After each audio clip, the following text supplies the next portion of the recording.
Membantu PMI dalam memenuhi darah, personil TNI Angkatan Udara Lanut SMH melakukan donor darah yang hasilnya ratusan kantong darah berhasil dikumpulkan.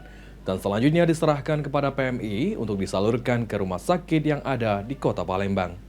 Siap. Untuk yang PDH. Siap, PDH yang sementara belum. Ini juga PDH baru.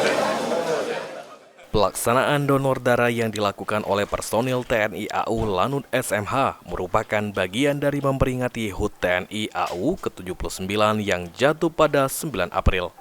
Selain personil TNI Angkatan Udara Lanut SMH, sejumlah anggota TNI Angkatan Darat dan Angkatan Laut, serta pensiunan TNI AU juga dilibatkan dalam pelaksanaan donor darah. Donor darah yang dilakukan oleh TNI AU menargetkan dapat mengumpulkan sebanyak-banyaknya kantong darah yang selanjutnya diserahkan kepada PMI Palembang untuk disalurkan ke rumah sakit di kota Palembang.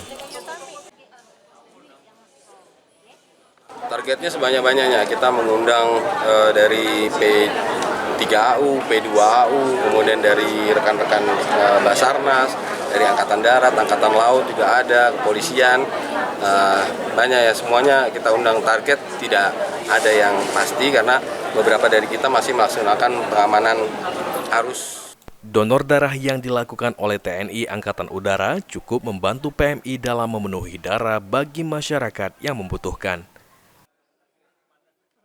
Saya sangat berterima kasih kepada TNI AU dan warga-warga sekitar.